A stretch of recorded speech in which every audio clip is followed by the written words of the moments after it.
Hello, so I'm Rigoni. Welcome to 103.7 3WAY-FM. Thanks so much for joining us. You're the songwriter, lead guitarist and vocalist of Melbourne band 2-Inch Tape. Guilty as charged, yes. Guilty as charged. Can you tell us a little bit about yourself, how you started out this and what inspired you to become a musician? Oh, look, I think I picked up a guitar back when I was probably about 12 years old, which is too long ago. I don't want to confirm when that was exactly. And, I just played as a teenager in bands in my late teens and early 20s, and then actually kind of moved away from music pretty much entirely for 15 plus years. Right.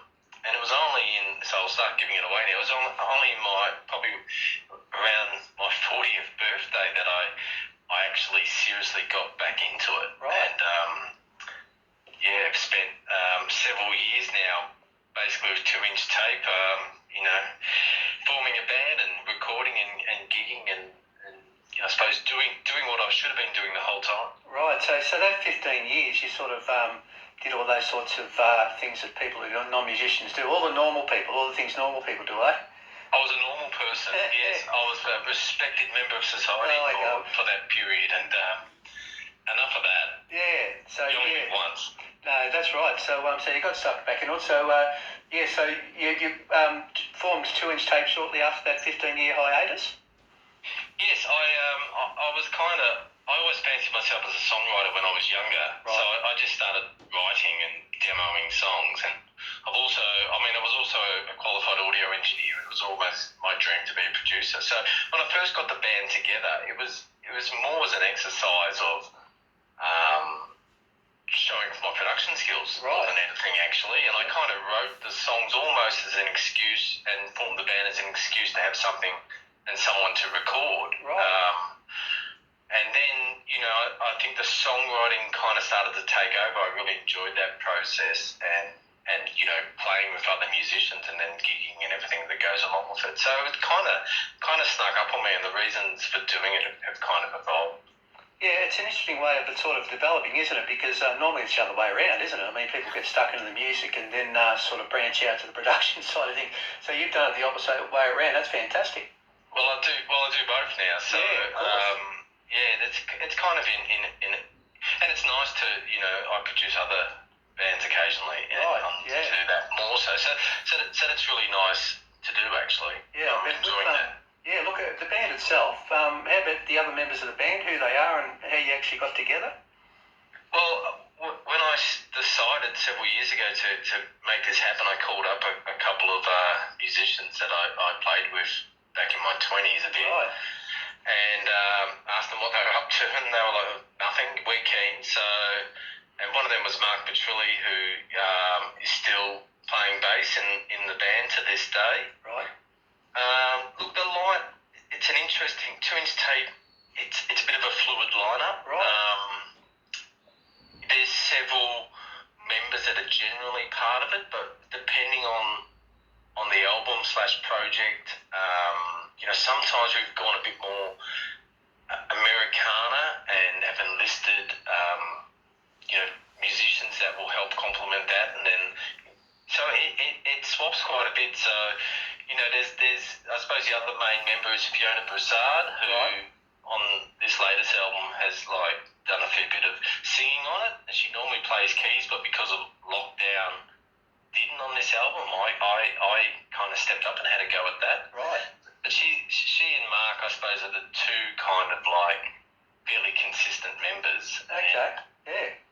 Fantastic. Yeah, I mean, we have a little bit of a bench system, you could say. Yeah, sounds like it. No, that's great. With the band recently released the new album Sublime Conspiracy Rhymes. Congratulations! It's a fabulous album. Thanks. Yeah, thank you very much. Now, first of all, the title of the album, I love it. Can you tell us a little bit about how that came about? Well, some people think it might have something to do with current situations, but it actually doesn't. It's a line tucked away on track 3, That's All Right. Oh, okay. I didn't pick that up. Yeah, which I wrote. I mean, that song's probably about 4 years old, so way before there was a pandemic. And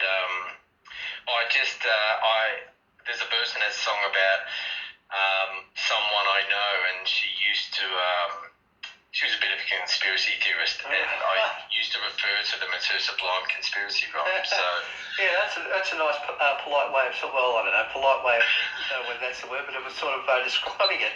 Sublime conspiracy rhymes, fantastic. But look, and it sets the tone for the album. It's fabulous. Like I said, with look, one of my favourite tracks on the album is track 1, Hit Me. Yeah. It's got quite a punky feel to it. Can you tell us a little bit about that one? Well, Hit Me, I love writing riffs, so it was kind of written around the riff, and look, it's a 2-minute 20 song. I think it kind of packs a punch. It does. There's a little bit of a nod to Led Zeppelin in that song, which was an early influence of mine, and probably doesn't come through much. Yeah, no, now that you mention it, yeah, I can hear that. Yeah. Yeah, so just in a subtle way, and look, I just thought I've been guilty in the past of not putting a good opener on an album. Right. And I think people have skipped it, and sometimes you don't get a second chance to impress. So I really wanted to kind of open with a bang on this album, and I think it achieves that. Julia Bebenek, the drummer, does an incredible drum solo right at the start. So it's a different way to kick an album off with the drums kind of like taking centre stage there for the first 20 or 30 seconds. Yeah, look, I really think you nailed it, and it's a good point you make, isn't it? You really need to be able to get off with a bang, don't you, and sort of attract attention, and that track 1, it's often a key one, isn't it? Well, it's where everyone goes, so although I used to always go to track 4 in the old days. It's funny, isn't it? Because I always reckon track 1, obviously, but track 2 is always a pretty key one too, isn't it? I mean, but they're all key. Sometimes you find a really fabulous one tucked away at number 10 or something, don't you? It's a funny sort of situation. But anyway, look, I also really like track 7. And there we go, track 7, Can You Hear Me? It's more of a poppy syntho sort of number, a real catchy one. Can you tell us a little bit about that one? Yeah, it's interesting. I've been really surprised by the very positive feedback on that one. That's a song that I didn't really kind of promote, but a lot of community radio have picked up on that and started playing it. So it's interesting. I don't know. Fiona sings lead on that. I think I sing backup. I think that's how it works. But it's kind of a duet. I pulled out I dusted off the synth for that song. Yeah, you do a good job. So you're a multi-instrumentalist. That's it's just an algorithm. I'm just holding the key pretty much. Look, I think you're being modest, because it's funny how many artists, when I speak to who are multi-instrumental, who always so modest about it. You sort of, no, you're fabulous. And so Fiona, as you say, it sort of comes across as a duet. Fiona probably takes centre stage majority of the show, of the song, but your strengths certainly shine through. So with the syntho pop sort of thing, you're obviously pretty versatile with the sort of stuff you produce and write. Look, I think to instate the band, it's about trying to create better and better music all the time, and we're not hamstrung by being in a record contract, with a major label and a legion of fans expecting a certain sound. We have that freedom to just let the song dictate, and to be able to let different influences kind of have their mark on each and every song. So sometimes we do an album or an EP where we're going for a certain sound, but particularly on this album, it was really just about letting the songs dictate. And I mean, initially there was no synth on that. It was just kind of a grungy guitar, and that's still tucked away in the background. But I just thought, if I can get a nice kind of groove thing coming out of a synth, I think that could really help drive this song along. So it sounds like it works. So that's great. Yeah, it's interesting the way it's developed. But it's great. With what about the COVID lockdown song? I know it's not on the album. Any better? Because that's when you first came to my attention. Yes. Look, I noticed it's not on the album. Now, why didn't it make it on the album? Well, everything's Well, this album, we started recording it in March last year, just before the lockdown, and because the lockdown was on our doorstep, so I basically thought, hang on, what's going to happen here? And I kind of rushed over the rhythm section and got the drums and bass down, and then over the next year or so, gradually added to the album lucky I've got a home studio, so I just built it up. Right. And so the album's pretty much been done for most of this year, and I was kind of waiting for a window of opportunity to release it when I'd be confident we weren't in lockdown. In the end, I gave up on that. And I thought, actually, I think this album deserves to be released in lockdown. Yeah. But yeah, so Any Better was that was a COVID-inspired song, and I wrote that and thought, well, it doesn't belong on the album. It's not part of that project, but I want to release it as a single. And so it's a very different sound, and that was a real COVID recording. That was 4 musicians in their own home studios, just laying down their contribution to a guide track and sending it back to me, and then me piecing it together and sending it off to the mastering engineer who was also working at home. So that was just a bit of a one-off. Yeah, look, it's such a clever song, and I love the accordion in it. That you really capture that sort of atmosphere. Fantastic, mate. Maybe it'll turn up on the next album, mate. Maybe not. It's just a single. It's a one-off. Fair enough. I understand, mate. We thought, look, now that the restrictions are easing with COVID, and we touched on COVID, of course. Live gigging is picking up. I'm imagining that 2-inch Tape will get stuck into the live gigging shortly. Well, we've got to get stuck into some rehearsals first. Oh, okay. We might embarrass ourselves. Yes, I think early next year we'll look at doing some gigs, most definitely. And